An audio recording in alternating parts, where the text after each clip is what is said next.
Bonjour à toutes et à tous. Nous sommes heureux de vous accueillir sur la chaîne Source de Vie Sarcelles TV pour notre culte en ligne. Nous vous invitons à louer et à adorer notre Dieu. Nous passerons du temps dans la prière et dans la méditation de sa parole. N'hésitez pas à réagir sur le live chat pour partager vos prières, vos mots de louange et vos salutations afin de rester connectés les uns avec les autres. Bon culte à chacun. Restons debout. Gloire à Dieu, gloire au Seigneur. Oui, bien-aimés, je vous salue tous au nom de Jésus-Christ. Vous qui êtes là ce matin, est-ce qu'on peut dire Amen s'il vous plaît? Soyez bénis ce matin. Nous saluons également ceux qui sont en ligne. Ce matin, soyez le bienvenu ce matin de passer un moment merveilleux dans la place du Seigneur. En lisant ce verset, dans le livre de Psaume 24, verset 9, il est écrit: portes élevées vos linteaux, élevez les portes éternelles, que le roi de gloire fasse son entrée. Qui est donc ce roi de gloire? Les armées, voilà les rois de gloire. Alors ce matin, nous allons tout simplement acclamer très très fort le Seigneur. Il est le roi de gloire. Nous allons l'acclamer très très fort ce matin. Nous sommes entrés dans ce lieu. Il est là ce matin. Acclamons-le Seigneur. Acclamons le roi de gloire. Il est le roi de gloire. Éternel et éternel, voilà le roi de gloire. Gloire au Seigneur. Merci. Merci. Alléluia. Bonjour à tous. Est-ce qu'on peut acclamer le Seigneur? Parce qu'il est digne d'être loué, il est digne d'être glorifié. Amen. Est-ce qu'on peut pousser un cri de joie dans ce lieu? Ce ne sont pas les morts qui célèbrent l'Éternel, ce sont les vivants. Alléluia. Notre Dieu. On va l'acclamer ensemble. Alléluia.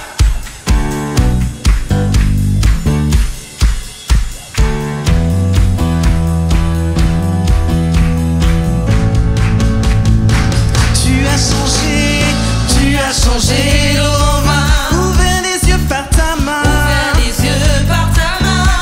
Tu n'es comme toi. Comme toi. Comme toi. Dans nos ténèbres.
Seigneur. Alléluia. Tu es puissant, Seigneur. Tu es au-dessus de tout. Nous voulons t'élever ce matin. Nous voulons glorifier ton nom. Nous voulons nous rapprocher de toi, Seigneur.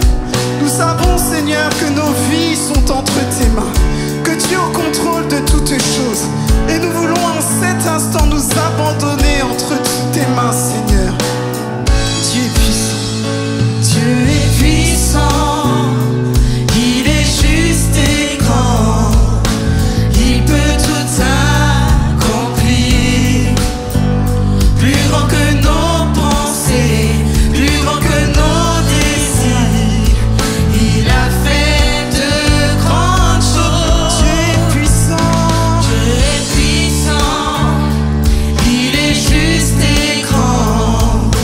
Il peut tout accomplir. Plus grand que nos pensées, plus grand que nos désirs. Il a fait de grandes choses. Élevé, il a vaincu la mort. Oui, oui, mon Dieu est puissant. En son nom, j'ai la victoire. Le Seigneur, mon Dieu est puissant. Élevé, il a vaincu la mort. Oui, oui, mon Dieu est puissant. En son nom, j'ai la victoire. Le Seigneur, mon Dieu est puissant. Est-ce qu'on peut l'acclamer ensemble? Saint-Esprit, nous te souhaitons la bienvenue en ce lieu. Notre Dieu tout-puissant, nous t'élevons en ce lieu. Sois glorifié, reçois la louange de nos cœurs. Reçois notre adoration, Seigneur. Dieu vit en nous. Dieu vit en nous, il est parmi nous, il ouvre la voie. Plus grand que nos attentes, plus grand que nos espoirs, il a fait de grandes choses. Élevé, il a vaincu la mort. Oui, oui, mon Dieu est puissant. En son nom, j'ai la victoire. Le Seigneur, Le Seigneur, mon Dieu est puissant. Élevé, il a vaincu la mort. Oui, oui, mon Dieu est puissant. En son nom, j'ai la victoire. le Seigneur, Le Seigneur, mon Dieu est puissant. le Le Seigneur, mon Dieu est puissant. Le Seigneur, Le Seigneur, mon Dieu est puissant.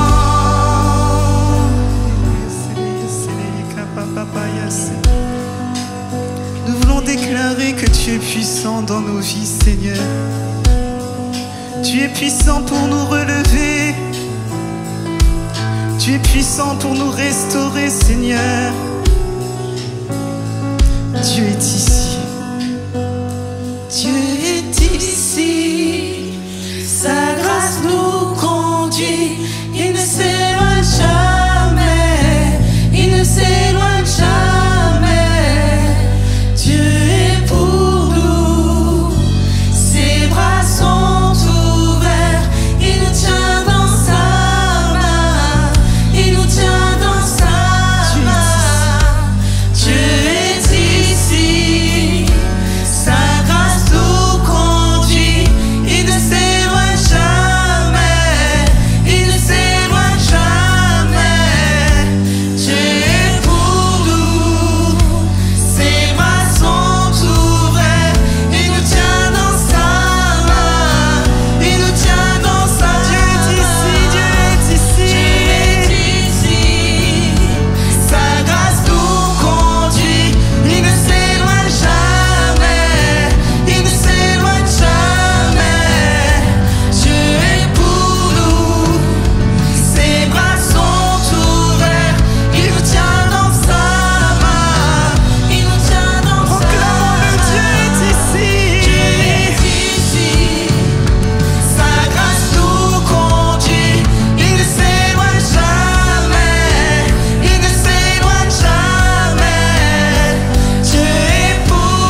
tous ensemble la voix pour prier l'Éternel. Seigneur, nous t'élevons en ce lieu. Viens régner, Seigneur. Prends la place au milieu de nous. Est-ce que les voix peuvent s'élever au milieu de l'assemblée ce matin? Seigneur, nous te glorifions, nous t'élevons. Nous élevons ton nom, Seigneur, parce que ton nom est grand. Ton nom est digne de louange. À toi la gloire, à toi l'honneur, à toi la puissance, à toi la force, Seigneur. Nous reconnaissons que tu es Dieu et nous déposons nos couronnes à tes pieds. Nous déposons, Seigneur, tout ce que nous sommes à tes pieds. Nous reconnaissons nos travers et nous reconnaissons, Seigneur mon Dieu, que sans le sang de Jésus-Christ, ton Fils, nous ne sommes pas dignes de nous présenter devant toi. Alors, Seigneur, merci pour ta grâce infinie, pour ton amour, ta faveur et ta miséricorde. Nous voulons proclamer que ton nom est grand en ce lieu. Ton nom est grand en ce lieu, Seigneur. Reçois la gloire. Nous venons dans ta présence. Toi, le Seigneur de l'univers. Toi, l'alpha et l'oméga. Toi, le commencement et la fin. Seigneur, tu nous envahis de ta présence. Merci parce que tu es en train de te mouvoir au milieu de nous. Alléluia. Je viens dans ta présence, Seigneur de l'univers.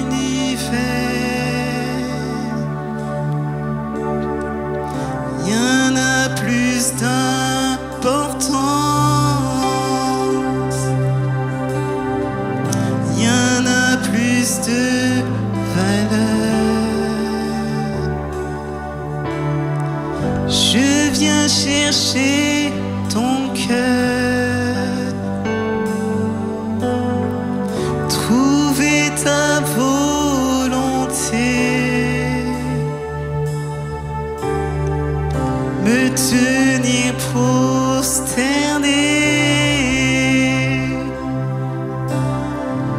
en chantant tes louanges.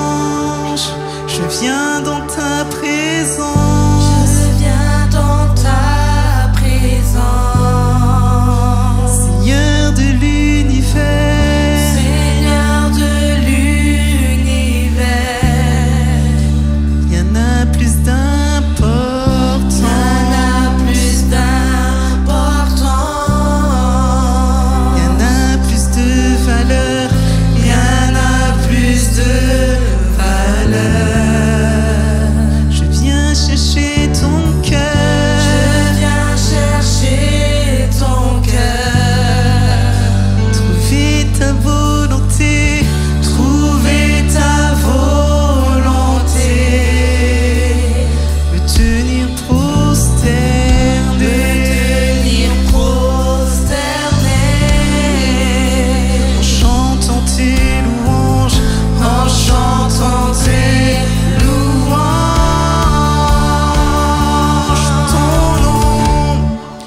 Ton nom est grand, ton nom est saint, ton nom est digne de louange. À toi l'honneur, à toi la gloire, à toi la puissance et la force.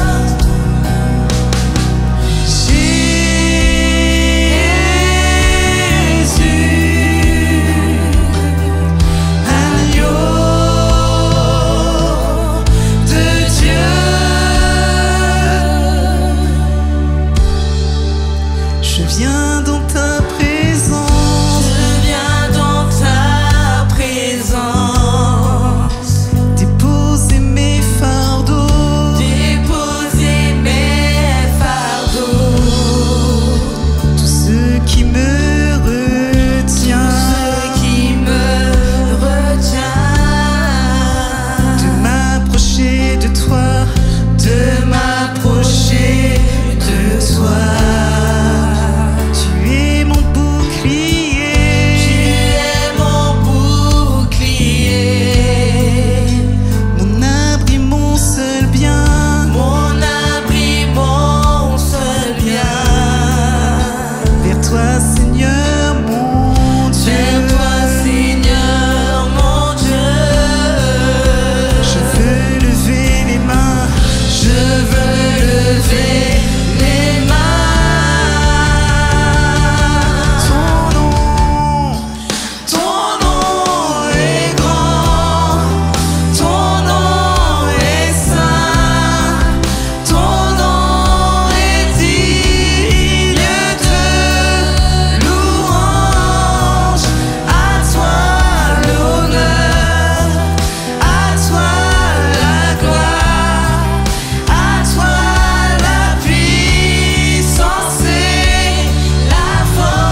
sacrifié pour nous, Seigneur Jésus.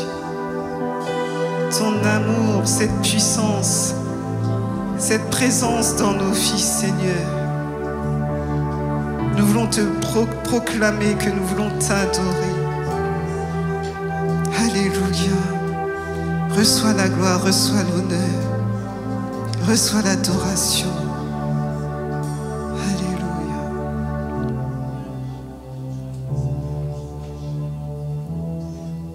Ton amour, ta puissance, ta présence dans nos vies.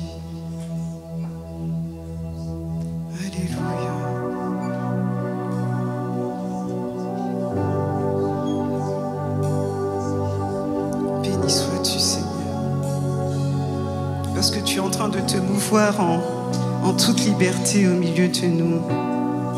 Ton Saint-Esprit est là.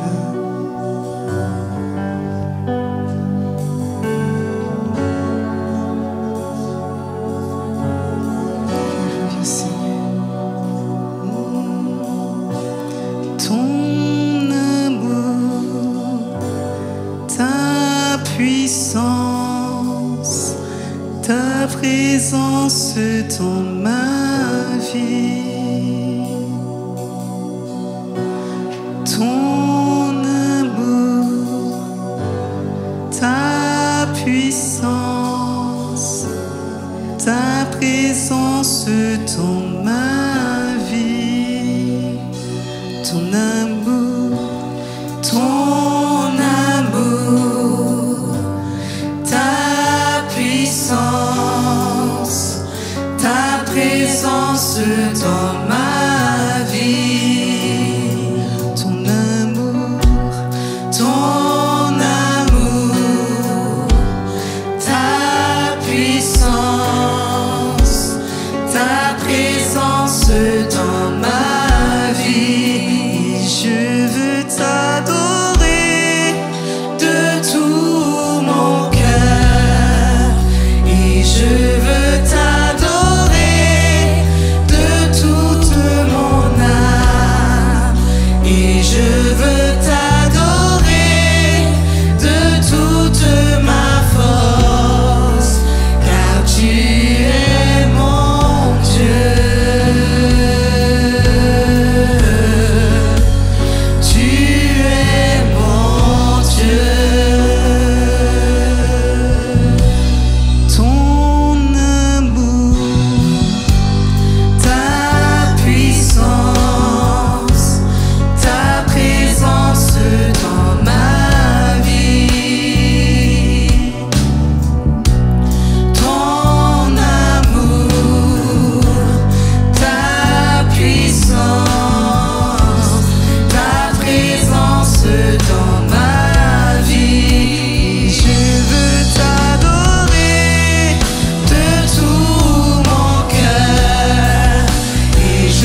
Tu es Jésus.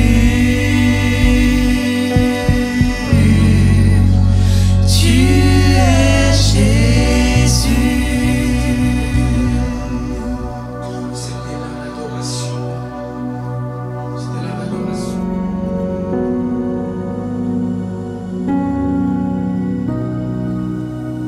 Seigneur, nous te sommes reconnaissants. Tu es tout pour nous, Jésus. Tu es ce que nous avons de plus cher. Tu es ce que nous avons de plus précieux, Seigneur. Et nos cœurs soupirent après toi. Nous nous attendons à toi, Seigneur. Car sans toi, nous ne sommes rien. Rien du tout. Rien du tout. Père, si tu ne parles pas, ce temps sera vain. Car nous ne sommes pas venus écouter un homme, mais nous sommes venus entendre la voix de Dieu. Révèle-toi, Seigneur, je te prie. Précieux Saint-Esprit, fais-nous entendre la voix de Dieu.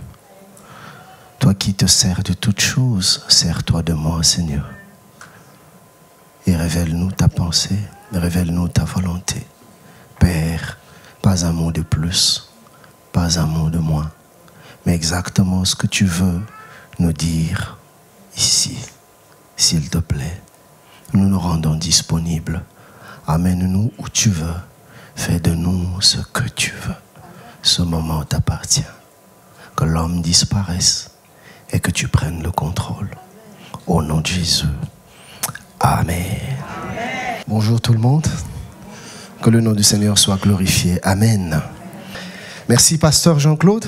Merci pour la confiance. Merci pour l'opportunité de partager la parole avec vous ce matin, ce midi. Nous sommes dans le livre de 1 Pierre, le chapitre 22e. 1 Roi, pardonnez-moi. 1 Roi, chapitre 22. 1 Roi, chapitre 22. Nous allons lire du 1er au 16e verset et puis du 29e au 37e verset. C'est une longue lecture, mais ça vaut la peine d'être lu. La Bible dit, on resta 3 ans sans qu'il y ait guerre entre la Syrie et Israël. La 3e année, Josaphat, roi de Juda, descendit auprès du roi d'Israël. Le roi d'Israël dit à ses serviteurs, « Savez-vous que Ramoth en Galade est à nous, et nous ne nous inquiétons pas de la reprendre des mains du roi de Syrie ?» Et il dit à Josaphat, « Veux-tu venir avec moi attaquer Ramoth en Galade ?» Josaphat répondit au roi d'Israël, « Nous irons, moi comme toi, mon peuple comme ton peuple, mes chevaux comme tes chevaux. » Puis Josaphat dit au roi d'Israël, « Consulte maintenant, je te prie, la parole de l'Éternel. » Le roi d'Israël assembla les prophètes au nombre d'environ 400 et leur dit, « Irai-je attaquer Ramoth en Galade ou dois-je y renoncer ?» Et ils répondirent, « Monte, le Seigneur la livrera entre les mains du roi. » Mais Josaphat dit, « N'y a-t-il plus ici aucun prophète de l'Éternel par qui nous puissions le consulter ?» Le roi d'Israël répondit à Josaphat, « Il y a encore un homme par qui l'on pourrait consulter l'Éternel, mais je le hais, car il ne me prophétise rien de bon. Il ne prophétise que du mal. » C'est Michée, fils de Jimla. Et Josaphat dit que le roi ne parle pas ainsi. Alors le roi d'Israël appela un eunuque et dit, fais venir de suite Michée, fils de Jimla. Le roi d'Israël et Josaphat, roi de Juda, étaient assis chacun sur son trône revêtus de leurs habits royaux dans la place à l'entrée de la porte de Samarie. Et tous les prophètes prophétisaient devant eux. Verset 12. Et tous les prophètes prophétisaient de même en disant, monte à Ramoth en Galade, tu auras du succès, et l'Éternel la livrera entre les mains du roi. Le messager qui était allé appeler Michée lui parla ainsi, voici les prophètes d'un commun accord prophétisent du bien au roi, que ta parole soit donc comme la parole de chacun d'eux, annonce du bien. Michée répondit, l'Éternel est vivant. J'annoncerai ce que l'Éternel me dira. Lorsqu'il fut arrivé auprès du roi, le roi lui dit, Michée, irons-nous attaquer Ramoth en Galade ou devons-nous y renoncer?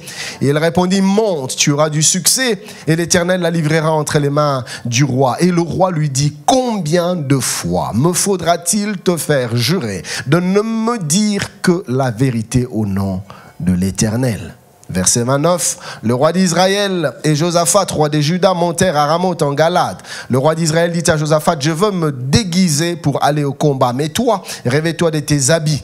Et le roi d'Israël se déguisa et alla au combat. Le roi de Syrie avait donné cet ordre aux 32 chefs de ses chars. Vous n'attaquerez ni petit ni grand, vous attaquerez seulement le roi d'Israël. Quand les chefs des chars aperçurent Josaphat, ils dirent, certainement c'est le roi d'Israël. Et ils s'approchèrent de lui pour l'attaquer. Josaphat poussa un cri. Les chefs des chars, voyant que ce n'était pas le roi d'Israël, s'éloignèrent de lui. Alors, un homme tira de son arc au hasard et frappa le roi d'Israël au défaut de la cuirasse. Le roi dit à celui qui dirigeait son char, tourne et fais-moi sortir du champ de bataille car je suis blessé. Le combat devint acharné ce jour-là. Le roi fut retenu dans son char en face des Syriens et il mourut le soir. Le sang de la blessure coula dans l'intérieur du char. Au coucher du soleil, on cria par tout le camp, chacun à sa ville et chacun dans son pays. Ainsi mourut le roi qui fut ramené à Samarie et on enterra le roi à Samarie. Amen. Une histoire bien triste, n'est-ce pas? J'aurais voulu qu'Akab acheva sa vie d'une autre manière. Quelle tragédie pour lui. Cette histoire se passe à un moment où le royaume d'Israël est déjà scindé en deux.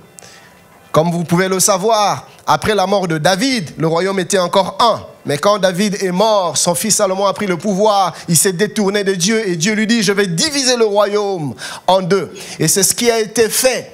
Le royaume a été scindé en deux, une grande partie avec 10 tribus. Royaume du Nord, qu'on appelait, qui avait pour capitale Samarie, et une petite partie qu'on appelait Juda, avec 2 tribus, Royaume du Sud, qui avait pour capitale Jérusalem. Et l'histoire que nous venons de lire nous parle de 2 rois. Le roi Akab, qui lui régnait à Samarie sur Israël, donc dans le Royaume du Nord, et le roi Josaphat, qui régnait à Jérusalem, dans le Royaume du Sud, à Juda. Alors le roi Akab, à Samarie, veut aller faire la guerre. Il dit, il faut que je récupère Ramoth en Galade qui m'appartient. Mais il a besoin de renfort, il a besoin d'un peu plus de force. Alors il va vers son associé, Josaphat. Il dit, Josaphat, viens avec moi, prête-moi main forte. J'ai besoin de toi. Je ne peux combattre seul, il faut que tu m'accompagnes.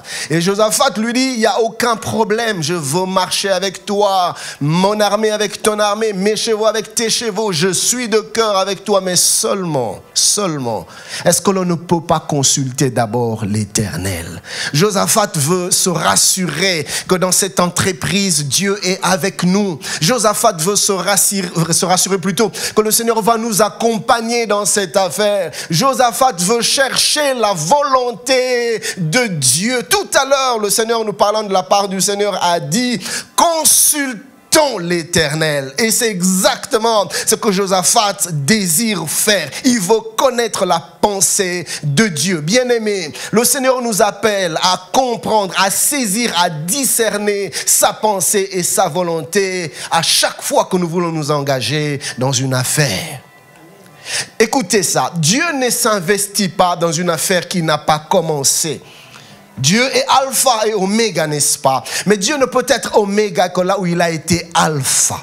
Il commence et il achève, mais il n'achève pas là où il n'a pas commencé. Suis-je en train de parler à quelqu'un ce matin? Et le prophète, plutôt le roi Josaphat, sait que dans cette affaire, nous avons besoin de Dieu. Nous devons consulter le Seigneur. Tu es peut-être sur le point de prendre des décisions. Tu es sur le point de t'engager. Tu es sur le point d'entrer dans une entreprise. Mon frère, ne t'empresse pas. Celui qui marche dans la précipitation, nous dit la Bible, tombe dans une fosse. Consulte l'Éternel. Et Josaphat veut consulter l'Éternel pour 3 raisons majeures. La première est la suivante. Josaphat sait que sans Dieu, nous ne sommes rien.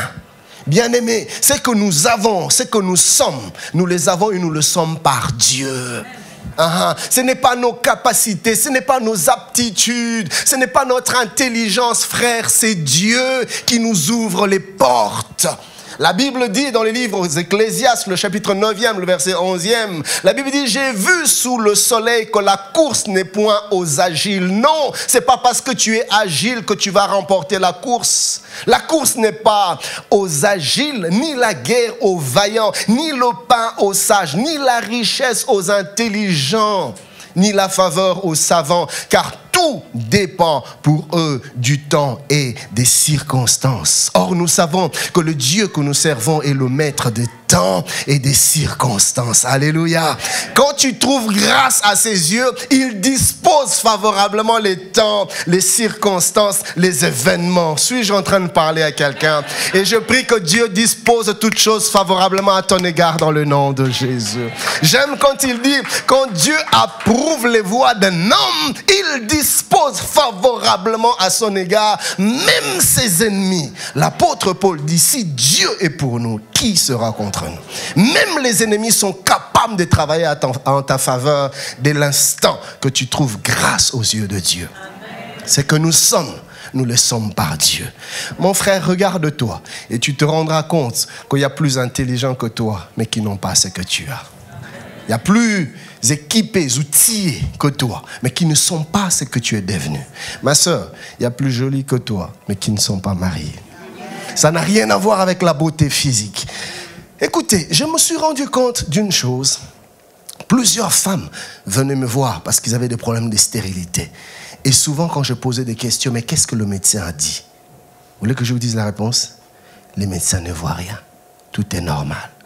Et dans les Écritures, je me suis rendu compte, même la maternité, c'est une grâce que nous recevons de Dieu.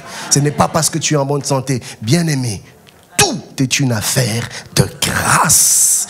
Et Josaphat est conscient que sans la grâce de Dieu, je ne suis rien. Jésus a dit dans Jean 15, 5, « Je suis le cep, vous êtes les sarments. Celui qui demeure en moi et en qui je demeure, porte de fruits. » Et je comprends tout à l'heure pourquoi est-ce que Dieu n'a pas arrêté d'insister. Ouvre-moi la porte de ta maison, laisse-moi entrer. Parce que Dieu sait que sans lui, nous ne sommes rien. Jésus dit, celui en qui je demeure porte beaucoup de fruits. Le fait de porter beaucoup de fruits n'a rien à voir avec nos capacités. C'est la grâce de Dieu. Mais la deuxième chose, la deuxième raison qui fait que Josaphat cherche à consulter le Seigneur, c'est que Josaphat sait que les choses ne sont pas toujours ce qu'elles paraissent être. Des fois, les apparences peuvent être bonnes, mais cela ne veut pas dire que c'est forcément bon pour nous. Quelque chose peut être bon pour une personne et ne pas l'être pour moi. Tout ce qui est bon n'est pas toujours bon pour tout le monde. Alléluia. Et voyez-vous, frère, Dieu voit des choses que nous ne voyons pas. Dieu maîtrise des choses qui nous échappent. Dieu connaît des choses que nous ignorons. Il est sage que nous puissions revenir à lui afin qu'il nous conduise, afin qu'il nous guide, afin qu'il nous dirige. Suis-je en train de parler à quelqu'un? Même quand les choses te semblent agréables, ne fais pas confiance à ce que tes yeux voient. Souvent, nos yeux nous trompent. Ne te fie pas à ta propre sagesse. Ne te fie pas à ton intelligence. Il y a un homme dans la Bible qui est tombé dans le piège des choses agréables, dans le piège des choses qui étaient attrayantes. C'est Lot qui s'appelait.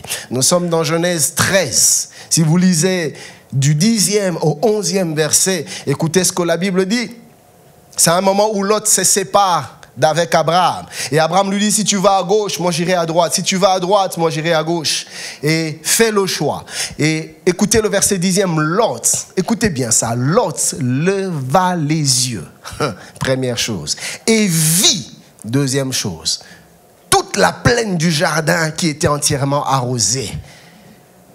Et le verset 11e, la Bible dit, Lot, troisième chose, choisit pour lui la plaine du jardin. Vous voyez, première chose, par lui-même, sa propre initiative, il lève les yeux et il regarde et il voit. Et il voit des choses agréables, un jardin bien arrosé. Il dit, ça c'est un endroit où il faut aller.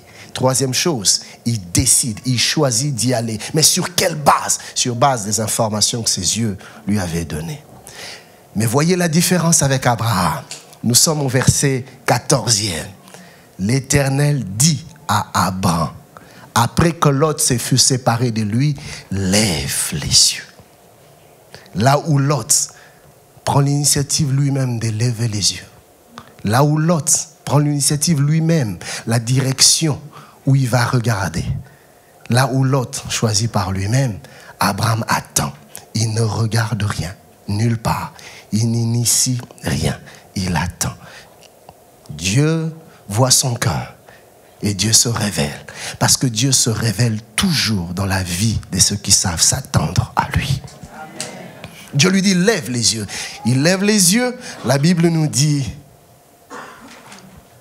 Dieu lui dit, lève les yeux et du lieu où tu es, regarde vers le nord et le midi. Dieu lui montre la direction où il doit regarder, vers l'Orient et l'Occident. Car tout le pays que tu vois, je le donnerai à toi et à ta postérité pour toujours. Mon frère, Dieu sait ce qui est bien pour toi. Fais-lui confiance et laisse-toi guider par lui. Elle est jolie. Les jeunes diraient, pasteur, je craque. Oui, c'est pas tout ce qui est joli qui est forcément joli pour toi. Fais confiance au Seigneur. Pasteur Jean-Claude, j'ai toujours dit que le choix du mariage du conjoint est un choix tellement déterminant pour la destinée qu'on ne peut pas le prendre à la légère. Prends le temps de prier. J'ai entendu un homme dire, oh, dans cette affaire-là, Dieu n'intervient pas. Fais ton choix toi-même. C'est faux. C'est trop décisif pour que je prenne le risque de me tromper. J'ai besoin de Dieu. La Bible dit la beauté est vaine. Vous voyez, la grâce est trompeuse. Des fois, on voit la beauté, on voit la grâce, on dit waouh, c'est bien. Mais ce n'est pas parce que c'est waouh que c'est bon pour toi. Fais confiance au Seigneur. Et c'est valable pour tous les domaines de la vie. Il est celui qui conduit les pas de ceux qui lui appartiennent. Suis-je en train de parler à quelqu'un? Écoutez, chers bien-aimés, il y a une troisième chose qui a poussé Josaphat à consulter l'Éternel. La troisième chose est la suivante. Josaphat sait que Dieu n'agit pas n'importe quand, n'importe où et n'importe comment. Nous servons un Dieu tout-puissant, un Dieu qui est capable de tout faire. Bien-aimé, cependant, Dieu ne fait pas tout. Dieu peut travailler de n'importe quelle manière, mais il ne travaille pas de n'importe quelle manière. Dieu étant un Dieu éternel peut agir en tout temps, mais Dieu n'agit pas tout le temps. Il y a toujours un temps fixé par devers lui, dans sa souveraineté. C'est Dieu qui fixe les bonnes saisons dans lesquelles il agit dans nos vies. Il y a des choses que Dieu te donnera maintenant, qui ne te donnera pas plus tard. Il y a des choses que Dieu te donnera plus tard, qui ne te donnera pas maintenant. Alléluia. Et nous devons discerner les saisons de nos vies, ou pour mieux dire, les saisons de Dieu pour notre vie.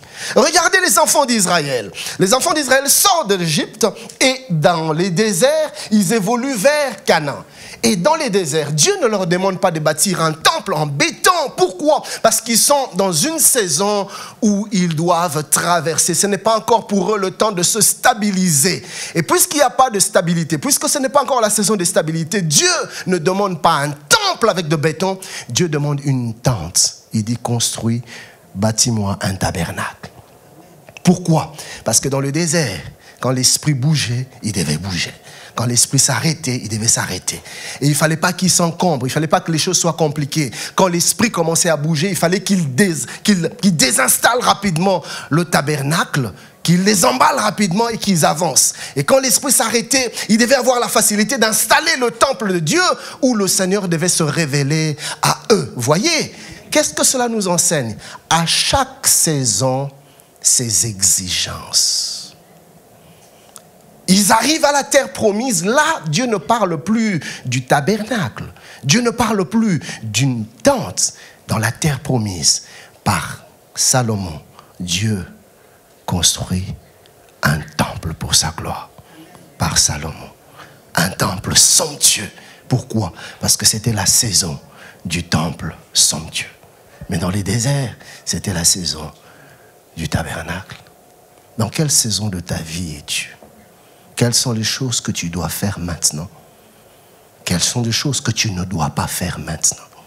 Voyez-vous, frère, si ce n'est pas la saison d'une chose, tu l'as fait, Dieu ne te suivra pas. Est-ce que je suis en train de parler à quelqu'un? Josaphat sait que notre Dieu est le Dieu de localisation. Il travaille sur base des lieux que lui-même choisit. Voyez-vous, chers bien-aimés, si le Seigneur me demande de venir m'installer ici et que je passe mon temps à rester ailleurs, je passerai à côté de ma destinée. Et si le Seigneur me demande d'aller ailleurs, que par quelque autre motivation, je viens m'installer ici, je passerai à côté des desseins de Dieu pour moi. D'où l'intérêt de saisir la localisation de Dieu. Es-tu au bon endroit?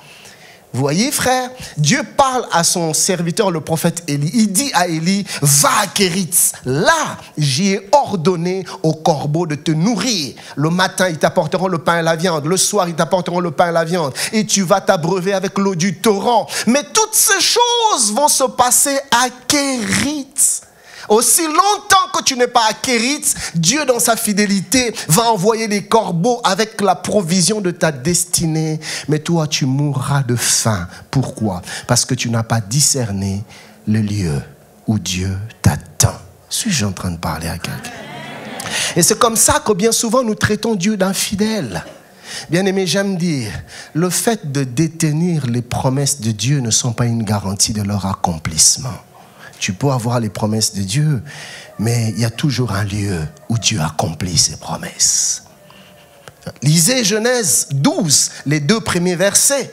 Dieu se révèle à Abraham, il dit, Abraham, quitte ton pays, quitte ta patrie, va dans le pays que je te montrerai. Ça, c'est le premier passage. Dans le premier verset, Dieu lui parle de la localisation.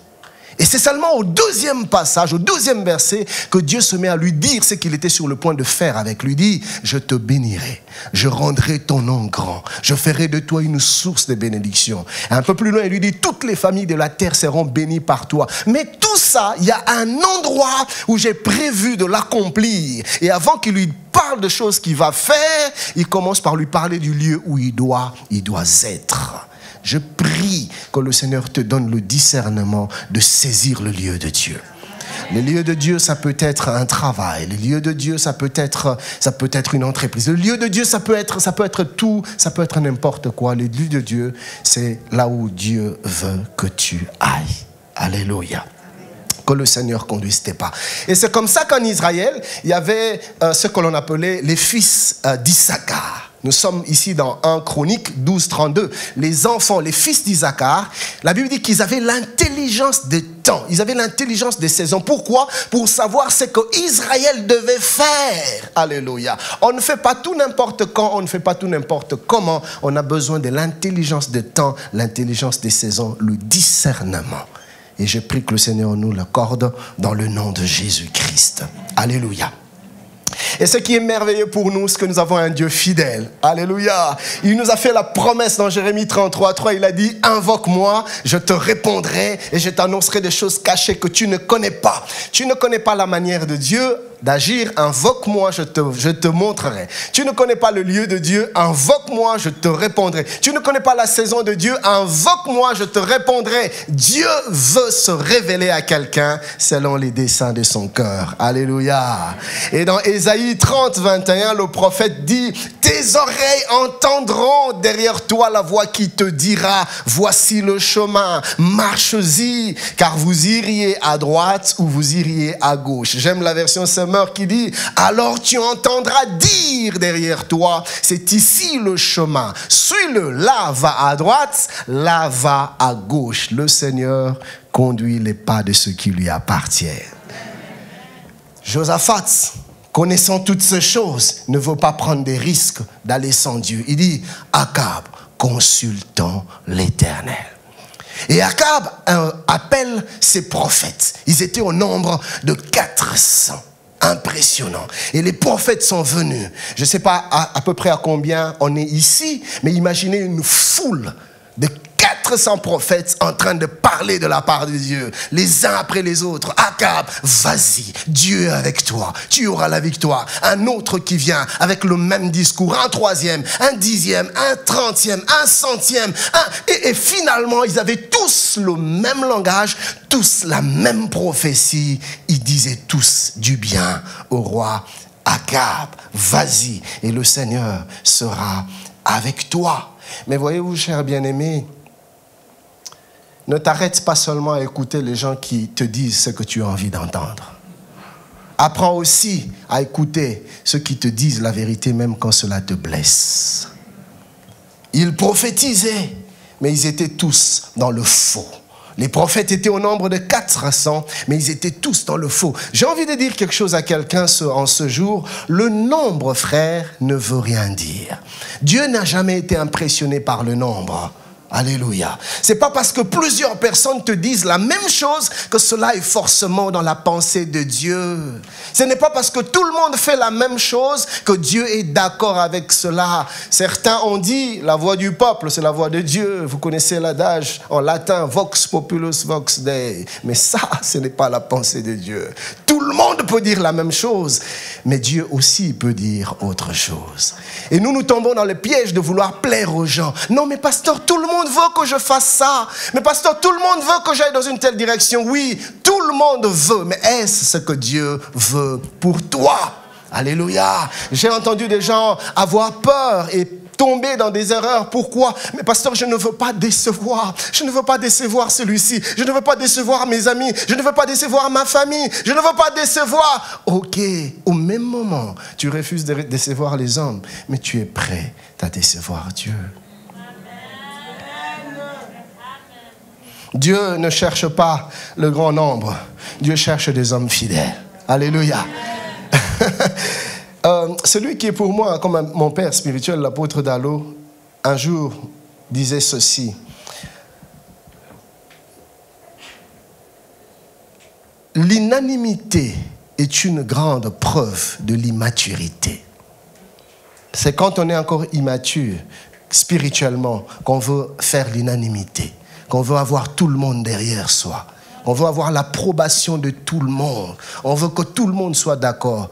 Mais avec Dieu, des fois, c'est juste le contraire qui se réalise. Même quand tu restes seul, avance avec Dieu. Je préfère être contre tout le monde. Je sais que Dieu me défendra. Mais je peux être avec tout le monde. Si je suis contre Dieu, qui me défendra?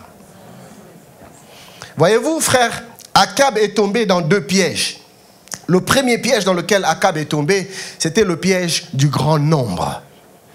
Il a vu le grand nombre et il s'est laissé séduire. Mais le deuxième piège dans lequel Akab est tombé, c'était la séduction des choses agréables. On lui disait, comme je disais tantôt, des choses qu'il avait envie d'entendre. Et nous aimons ça. Nous aimons des messages qui vont dans le sens de nos attentes. Nous aimons des messages où on nous dit, oh frère, tu vas réussir, les portes vont s'ouvrir. Ma soeur, tu vas te marier le mois prochain et ça ne s'achèvera pas quand l'homme de ta vie viendra. Nous aimons cela. Alors là, on se lève, on crie Amen, Alléluia. Nous aimons qu'on nous dise, oh Dieu te bénit, je vois une visitation financière, les portes de finance. Oh, nous aimons cela. Dieu fait ces choses, Dieu nous bénit, c'est vrai. Mes chers bien-aimés, faisons attention, car souvent, le diable vient par ces genres de messages pour nous séduire. La Bible dit, tu connaîtras la vérité et la vérité t'affranchira. Seule la vérité nous affranchit. Et c'est souvent d'ailleurs, nous ne sommes pas prêts à écouter la vérité. Surtout quand la vérité vient nous dire c'est autre chose que ce que nous avons envie qu'on nous dise. Et c'est comme ça que plusieurs personnes se sont mis à courir derrière ces prédicateurs de l'évangile bon marché. Viens à Jésus, tu auras le mariage. Viens à Jésus, tu auras, je sais pas moi, les ouvertures. Viens à Jésus. Qui a dit que Jésus est mort à la croix pour que nous puissions avoir du travail? Qui a dit que Jésus est mort à la croix pour que les portes puissent s'ouvrir? Non, ça c'est des retombées de la croix, ça c'est des conséquences, mais ça c'est secondaire. Jésus est mort afin de nous rapprocher de Dieu, afin de nous réconcilier avec Dieu, afin de nous ramener au Père. Et l'apôtre Paul de dire, si c'est sur cette terre seulement que nous espérons en Christ, nous sommes des plus malheureux de tous les hommes. Et Jésus a dit, ces choses, ce sont les païens qui les recherchent. Vous, votre Père sait que vous en avez besoin. Cherchez premièrement le royaume de Dieu et toutes choses vous seront données par-dessus. Alléluia. Je vais vous dire une chose. Le roi David, à un moment donné, vit quelque chose qui le perturbe. Son fils, son propre fils Absalom, se révolte contre lui, se rébelle contre lui. Il veut le renverser et prendre son trône. David entend parler de ça. On vient de lui dire, voilà ton fils conspire contre toi. J'aurais été à la place de David, j'allais armer militaire. Allons en guerre. On va en finir avec ce jeune homme. Je vais lui prouver que je suis son père. Mais ce n'est pas ce que David fait. Quand David entend cela, il dit, il est bon que je me retire. Mais pourquoi tu veux te retirer? David dit, qui sait? Peut-être que Dieu ne me veut plus sur le trône. David est prêt à tout pourvu que ce soit la volonté de Dieu. David est prêt même à renoncer au trône et à sa couronne pourvu que ce soit la volonté de Dieu. Et alors qu'il est en train de partir, personne ne le comprend. Mais David, le vaillant David, le guerrier David, il fuit. David est en train de partir et son sacrificateur va prendre l'arche de l'alliance afin de partir avec. David dit non, ramène l'arche à sa place. Écoutez le discours de David. David lui dit, si Dieu me fait trouver grâce à ses yeux, il me fera revoir l'arche. David ne dit pas, il me fera revoir mon trône. Non, David dit, il me fera revoir l'arche. L'arche, image de la présence de Dieu. David est en train de partir, mais ce qui préoccupe son cœur, ce n'est pas son trône. Ce qui préoccupe son cœur, c'est l'arche de l'Éternel. Bien-aimés, je vais vous dire une chose, parce que vous connaissez la suite de l'histoire. Quelque temps plus tard, Dieu s'est occupé lui-même d'Absalom et lui a redonné le trône. Écoute mon ami, si tu t'attaches au trône, le trône te séparera de l'arche. Mais si tu t'attaches à l'arche, l'arche te ramènera toujours le trône. D'abord Dieu, et toute chose vient par surcroît. Akab est tombé dans le piège des choses agréables. Même quand il était loin de Dieu, il avait envie qu'on lui dise des bonnes choses. Et une fois qu'on lui parlait de la vérité, c'était la haine qui s'installait. Plusieurs ne supportent plus les prédicateurs de la vérité. Akab dit, lui, je le hais parce qu'il ne me dit jamais rien de bon. L'apôtre Paul dit dans 2 Timothée 4, 3 à 5, car il viendra un temps où les hommes ne supporteront pas la saine doctrine. Mais ayant la démangeaison d'entendre des choses agréables, ils se donneront une foule de docteurs selon leurs propres désirs. Plaise à Dieu que nous puissions rester attachés à la vérité, peu importe le prix que cela va nous coûter. Car quelquefois, la vérité nous demande de payer le prix fort. Et c'est pour ça que Jésus disait que celui qui veut me suivre se charge de sa croix chaque jour. Et la croix nous parle de la mort en nous-mêmes. La mort dans nos ambitions, dans nos désirs, dans nos préférences, pour accepter les pensées, les voies de Dieu. Jésus parlant à Pierre lui dit, Pierre, quand tu étais jeune, tu allais où tu voulais. Tu faisais ce que tu voulais. Tu te saignais toi-même. Mais quand tu seras vieux, quand tu grandiras, tu étendras les mains, quelqu'un d'autre te ceindra. Quelqu'un d'autre s'occupera de ta garde-robe. Quelqu'un d'autre te prendra par la main, ça j'ai trouvé ça fort. Quelqu'un d'autre te prendra par la main et te conduira là où tu ne voudras pas aller. Vous voyez, Dieu ne nous demande pas toujours des choses que nous voulons. Il dit, il te conduira là où tu ne voudras pas aller. Et vous connaissez la fin de l'apôtre Paul, comment est-ce qu'il a fini sa vie. Mais il était prêt. Et l'histoire nous parle de bien d'autres héros de la foi qui ont accepté de se sacrifier, de donner de leur vie pour Jésus. Je ne sais pas si vous l'avez remarqué aussi, mais nous avons de moins en moins de missionnaires aujourd'hui. Pourquoi ? Parce que de moins en moins de chrétiens sont prêts à donner leur vie pour Dieu. Autrefois, des hommes et des femmes se levaient, ils se donnaient à Dieu, ils se donnaient au service de Dieu, ils allaient en mission même dans des endroits redoutés. Mais ils avaient le cœur pour le Seigneur. Mais aujourd'hui, nous aimons tellement le confort, nous aimons tellement être à l'aise, nous aimons tellement la jouissance, nous aimons tellement nous retrouver que Dieu ne trouve plus sa place. Et là, je comprends encore, quand tout à l'heure par la sœur, Dieu disait, fraye-moi de l'espace dans ta maison. Je sais, ce n'est pas le genre de choses que nous aimons entendre, mais pourtant, c'est le genre de choses auxquelles Dieu nous appelle. Il y a toujours un prix à payer, le prix de la consécration. Jésus pouvait dire, celui parmi vous qui veut vivre pieusement sera persécuté, nous dit la Bible. Et je ne l'ai pas dit hier, je ne l'ai pas dit non plus le matin, mais l'Église est en train d'aller vers l'enlèvement, n'est-ce pas? Et plus le temps avance, plus l'Église sera éprouvée. Éprouvée par quoi? Éprouvée par le modernisme. Éprouvée par la maternité. Comment on appelle ça? Le matérialisme, voilà. L'Église sera éprouvée. Et il y a une sélection qui va se faire. Plusieurs vont lâcher parce qu'ils aimeront le plaisir plus que Dieu. Plusieurs vont lâcher parce qu'ils aimeront leur ventre plus que Dieu. Mais il y aura aussi un reste, parce que Dieu se réserve toujours un reste fidèle. Et je crois ce matin que tu fais partie de ce reste dans le nom de Jésus. Toi, tu ne te laisseras pas aller à la séduction. Toi, tu demeureras accroché à Dieu. Toi, tu vas faire la différence. Le prophète dit, l'heure vient. Nous verrons de nouveau la différence entre ceux qui me servent et ceux qui ne me servent pas. La différence dans la consécration, dans la crainte de Dieu, peu importe ce que cela coûte. Alléluia.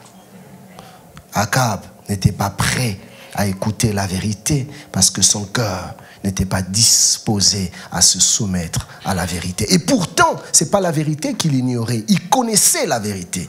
Il savait, même quand tous les 400 prophètes parlaient, il connaissait la vérité. Mais il n'était tout simplement pas prêt. Des fois, nous ne faisons pas ce que Dieu nous demande, pas parce que nous ignorons, nous savons, mais nous ne sommes pas tout simplement prêts à nous soumettre. Je vais vous donner 2 preuves qui montrent qu'Akab connaissait la vérité.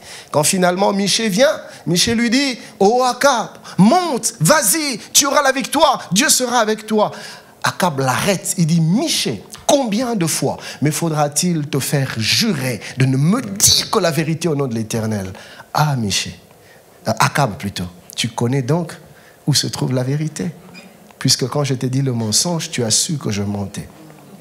Mais la deuxième preuve qui me montre que Akab connaissait la vérité, c'est avant de descendre sur le champ de bataille, il se tourne vers Josaphat, il dit, « Josaphat, toi garde tes habits de roi, moi je vais me déguiser. Je veux me fondre dans la masse. Pourquoi? Je ne veux pas être identifié. Oh, mais si tu penses que ce que tu fais est bon, pourquoi tu veux le faire en secret? Pourquoi tu te caches? Pourquoi tu te déguises? Et malheureusement, aujourd'hui, parmi nous, il y a tellement de gens qui se déguisent. Des gens qui sont dans l'hypocrisie, dans la duplicité. Quand ils viennent à l'église, ils élèvent leurs mains, ils adorent, ils chantent. Mais dès qu'ils sortent d'ici, ils ont une autre identité. Quand ils viennent ici, c'est l'apparence de sainteté, l'apparence de piété. Mais quand on se retrouve ailleurs, on ne nous reconnaît pas. Bien-aimé, sois vrai. Quand je te regarde, suis-je en train de voir vraiment celui que tu es? Ou est-ce qu'en dehors d'ici, tu es quelqu'un d'autre? Plaise à Dieu que nous soyons vrais, que ce soit en public, que ce soit en privé. Pour nous qui prêchons, que nous puissions être pareils, que ce soit du haut de la chair ou en dehors de la chair. Que Dieu nous garde de toute forme de déguisement. Alléluia. Alors, c'est en ce moment-là que Josaphat lui dit, ces prophètes prophétisent, c'est vrai, mais y a-t-il pas quelqu'un d'autre par qui on peut consulter Dieu? Il dit, il y a Michée, mais je le hais. Vous voyez ce qui se passe, c'est que quand tous les prophètes sont en train de prophétiser, Josaphat, de là où il est, il sent comme un malaise dans son cœur. Il y a comme quelque chose qui ne tourne pas rond. Et les prophètes parlent, ils gesticulent, ils s'agitent. Pasteur, j'ai aimé comment ici les gens prophétisent. Hein. Les gens prophétisent dans le calme. J'ai vu des endroits où, avant qu'un message prophétique sorte, il y a des gens qui s'agitent. Il y en a qui se roulent par terre, il y en a qui sautent. Et puis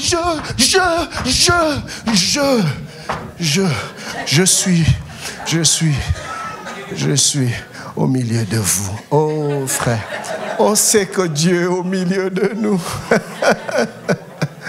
Gloire à Dieu. Alors malgré toutes ces agitations, Josaphat dans son cœur sent que quelque chose ne va pas. Il dit, Akab, n'est-il pas possible que l'on trouve quelqu'un d'autre par qui on pourrait consulter Dieu? Vous voyez, bien-aimé, j'imagine Akab. Mais Josaphat, qu'est-ce qui se passe? N'es-tu pas convaincu par autant d'hommes de Dieu qui parlent de la part du Seigneur? Il dit, c'est vrai, mais je sens quelque chose dans mon cœur. Qu'est-ce que tu sens? Je ne sais pas t'expliquer, mais je sens juste qu'il y a quelque chose qui ne va pas. Voyez-vous, frère, dans la vie, il arrivera de moments où tu ne pourras pas expliquer ce que tu sens de la part de Dieu. Mais tu n'as pas besoin d'expliquer à tout le monde. Fais juste confiance à la petite voix que tu sens. Amen. Car quelquefois, Dieu ne parle pas toujours de manière à impressionner, à frapper les regards. Très souvent, Dieu nous parle de manière tellement subtile, c'est tendre, c'est doux. La Bible nous parle du prophète plutôt Élie. Alors qu'il est dans cette caverne, Dieu vient vers lui pour lui parler. Mais alors que Dieu s'approche, la Bible dit qu'il y a eu un tremblement de terre qui le précède. Et la Bible dit que Dieu n'était pas dans le tremblement de terre. Il y a eu un vent violent, mais Dieu n'était pas dans le vent violent. Il y a eu même un feu qui consumait tout, mais Dieu n'était pas dans le feu. Et puis à un moment donné, il y a eu comme un murmure doux et léger.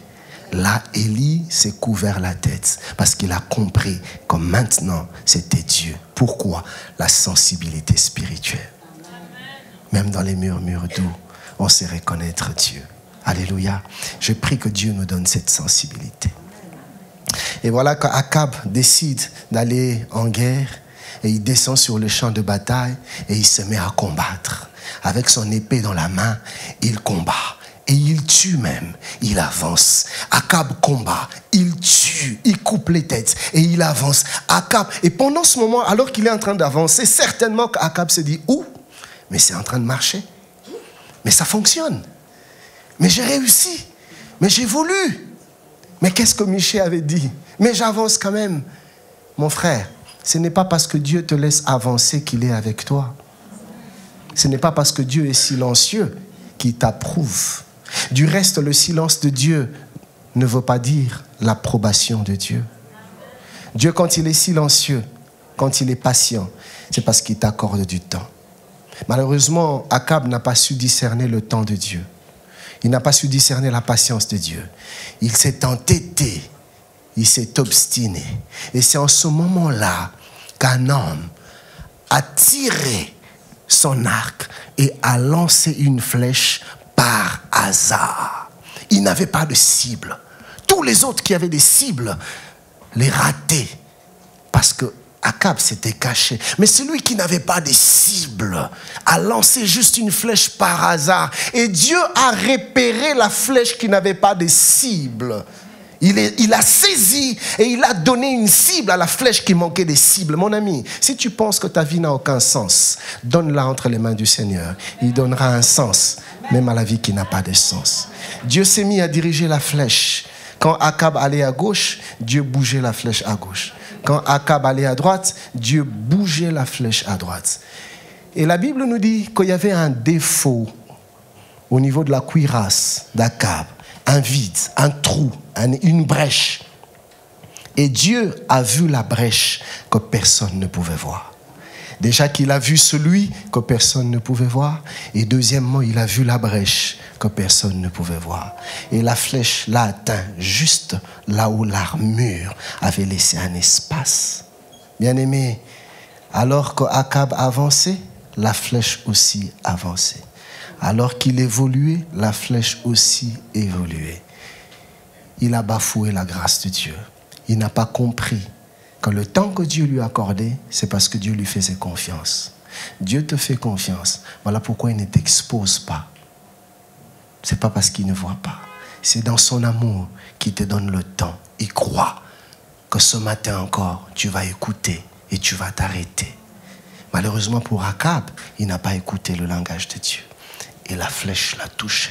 Et c'est en ce moment-là qu'il dit à celui qui conduisait son char, « Sors-moi du champ de bataille, sors-moi, car je suis touché. » Bien-aimé, Akab aurait demandé qu'on le sorte de là. Quelques secondes plus tôt, il aurait eu une autre fin. Son histoire allait être différente. Quelques minutes plus tôt. Mais là, c'était trop tard. Mon ami, c'est maintenant. La bonne décision à prendre, c'est maintenant. Parce que plus tard sera trop tard. Et on le sort du champ de bataille. Et le roi Akab a perdu sa vie à cause de son entêtement. Et pourtant, Dieu lui avait donné la grâce. Dieu lui avait donné le temps. Je prie en ce jour que nous ne fassions pas comme Akab, mais que nous puissions discerner le temps de Dieu, que nous puissions écouter la voix de Dieu et que nous puissions réformer nos voies selon les voies de Dieu. La Bible dit ceci: celui qui cache ses transgressions ne prospère pas, mais celui qui les avoue et les délaisse obtient miséricorde. Que Dieu vous bénisse. Amen.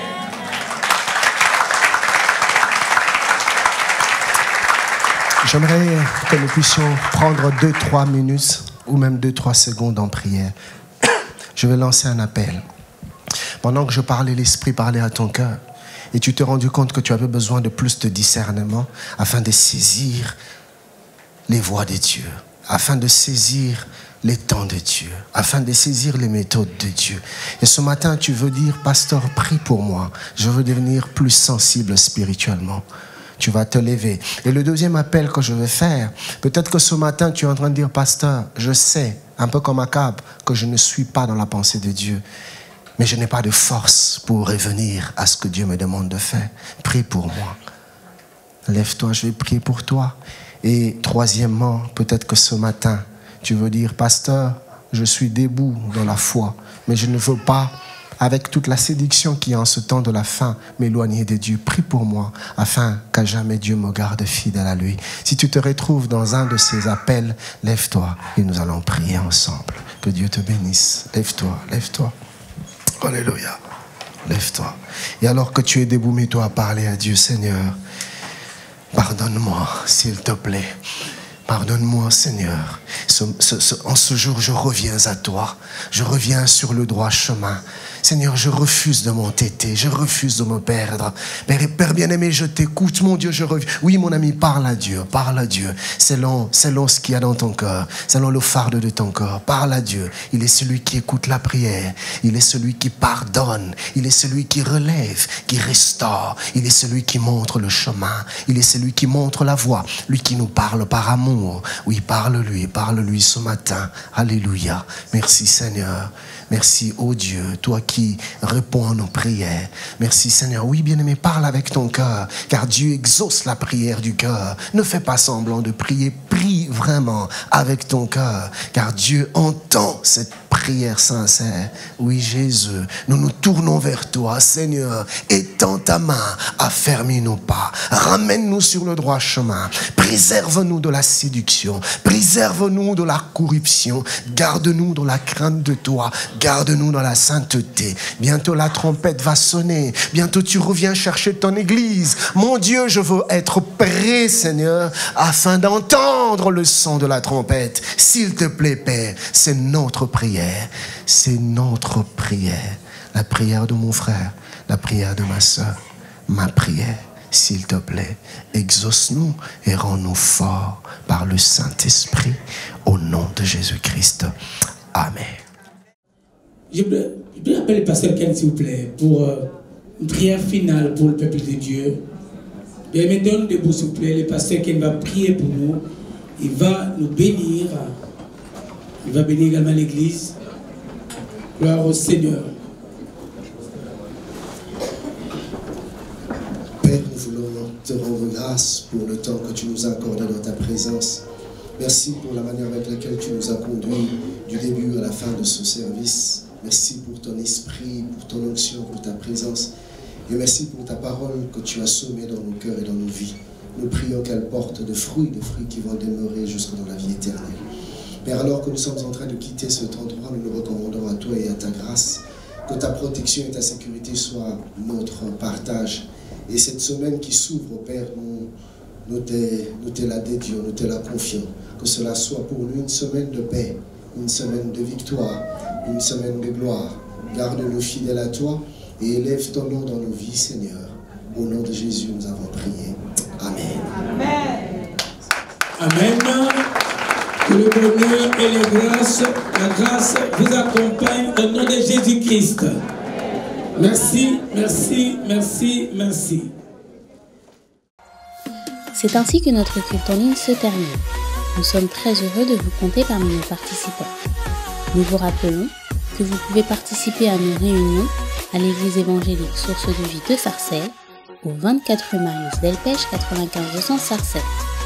Vous pouvez continuer de soutenir l'œuvre financièrement de plusieurs façons. Par virement bancaire, par chèque ou par carte bancaire et prélèvement avec la plateforme DonorBox qui est sécurisée et facile d'utilisation. Merci d'avance pour votre aide et votre générosité et merci à tous ceux qui ont déjà fait des dons par ces différents types de paiements. Retrouvez toutes les informations sur les réunions et sur les paiements dans la description sous la vidéo. N'hésitez pas à liker et à partager la vidéo autour de vous, à vous abonner à la chaîne et à laisser des commentaires sous la vidéo. Que Dieu vous garde sous ses ailes.